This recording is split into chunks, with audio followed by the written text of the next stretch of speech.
and let the vlogage begin.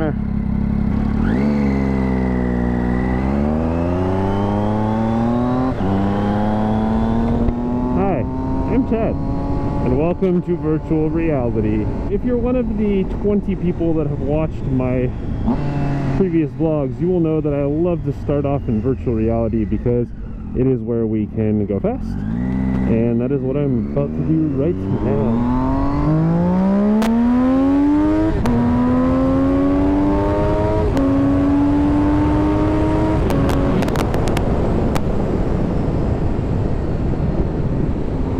I know we also like to decelerate quickly in virtual reality. Whoop. Back to regular reality.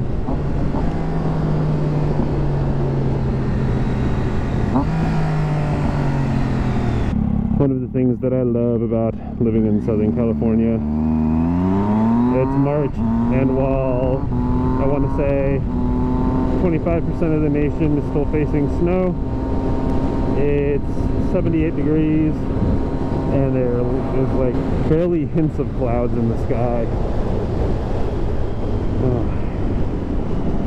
One of the other things that I love about California is that we can lane split. And today I am going to tell you all about lane splitting, which I will kind of demonstrate now. Oh, thank you, sir. So, California is the only state in America in which it is 100% legal to split lanes. I have no idea why that is. Lane splitting is a pretty commonplace thing in Great Britain, as well as the rest of Europe, but it's not something that's really caught on in the US for one reason or another. I'm not exactly sure what the legislation says about it in other states, but I can tell you all about California's.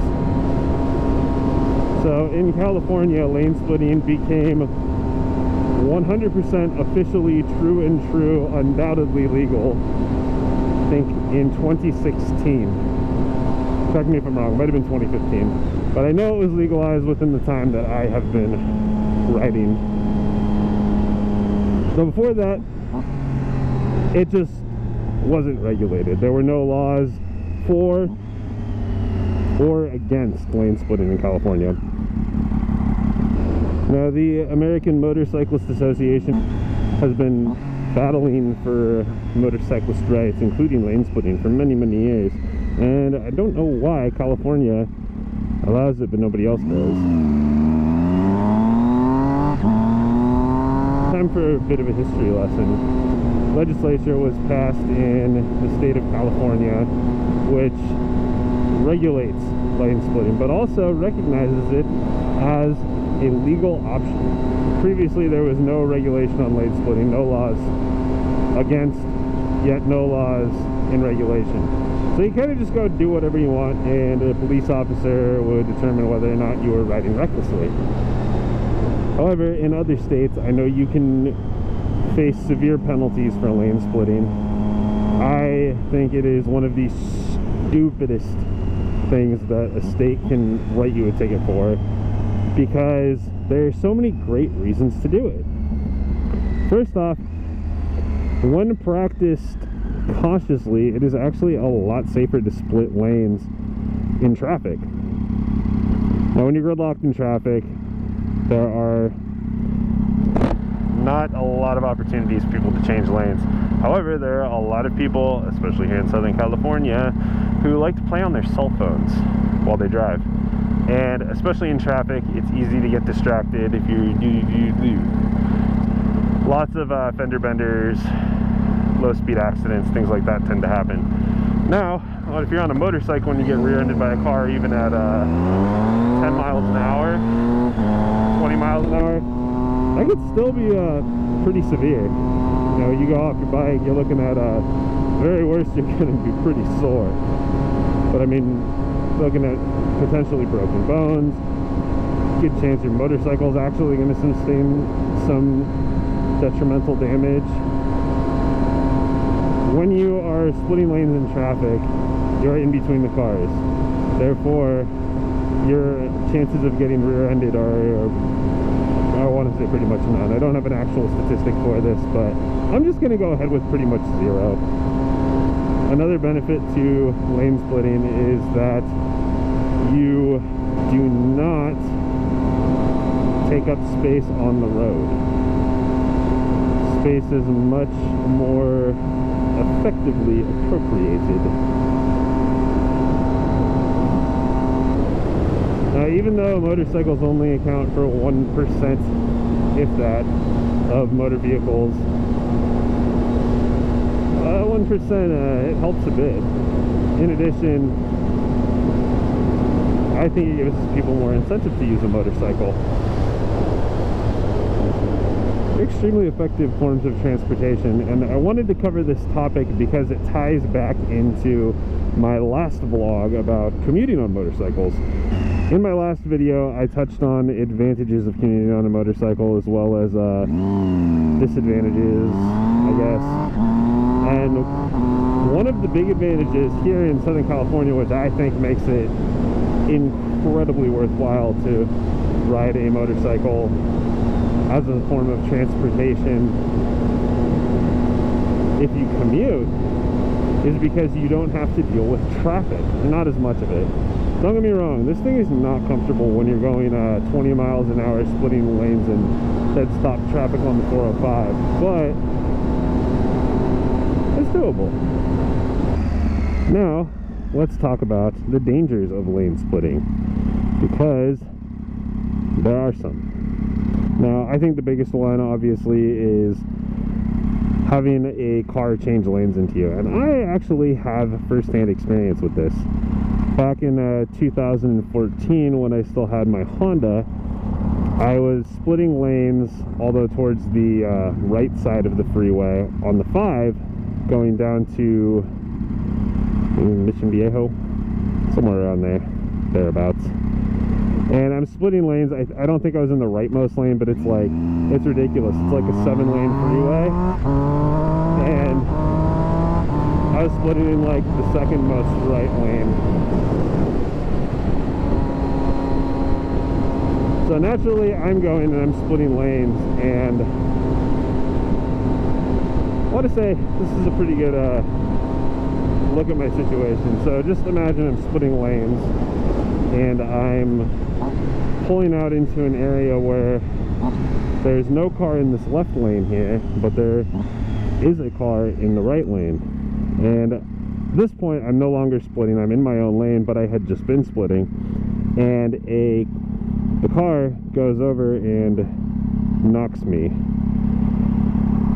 Basically changes lanes into me, hits my arm, I think my handlebar, but I pushed the bike away from the car. Also made the bars freak out. I wasn't going fast. I mean, I think traffic was probably moving at like 25, 30, and I was going maybe 35. So pretty low speed differential. But bike freaked out, bars were going all over the place. Luckily though, I know how to ride a motorcycle kind of okay. So rather than trying to regain control of the bike using my hands, I simply loosened my arms and let the bike fix itself. That is a pro tip right there. A motorcycle is an inherently stable vehicle. The motorcycle always wants to stay up. What is going to keep it from staying up is the world around you and yourself. So keep that in mind next time you're in a sticky situation, if you can bring your mind to remember it.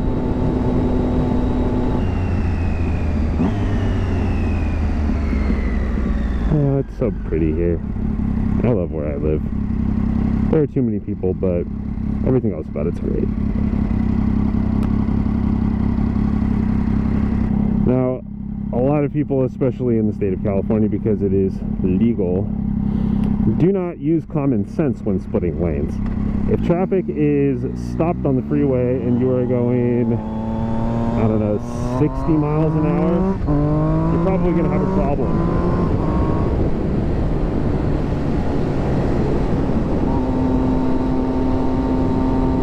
You always want to leave enough of a speed differential that you can still react in an emergency situation. If somebody's going to turn out in front of you or change lanes in front of you, you need to be going slow enough where you can still stop and avoid this or avoid the situation, because if you don't, you're gonna get hurt, and that's no fun.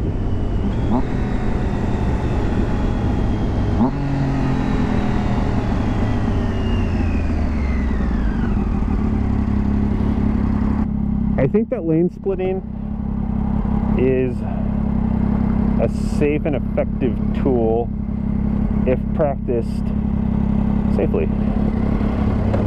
I really don't see why it's legal here and not anywhere else. And if it were up to me, I would say legalize everywhere. Legalize the split. Peace be to motorists.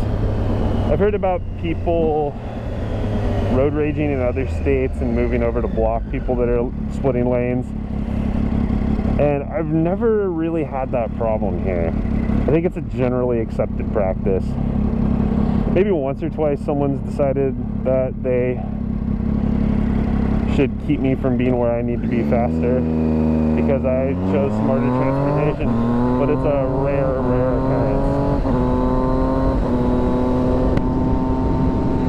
I mean, the rest of the world has legalized lane splitting.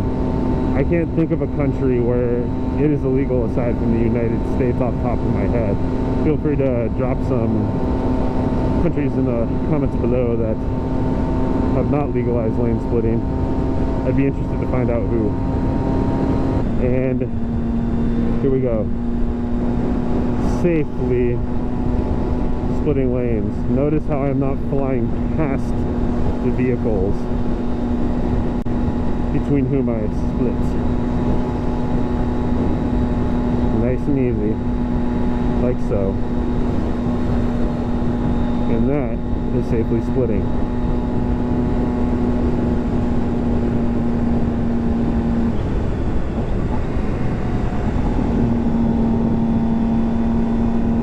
One last mention.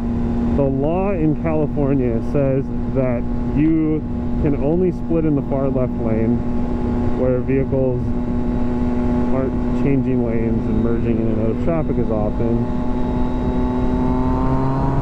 And you can only split at speeds 10 miles an hour over the speed at which traffic is traveling up to your speed of 60 miles per hour. So if traffic's going 55, you can't be going 65. I think it'd be pretty hard to gauge that, but I'm sure there's a way.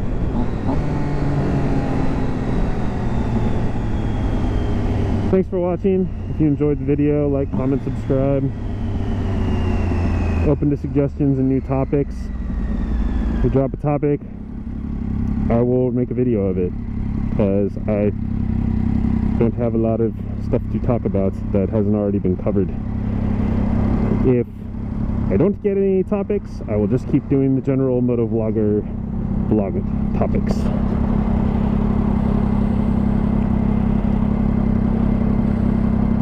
We'll go back to virtual reality here in a moment. I'm looking forward to it. I hope you are too.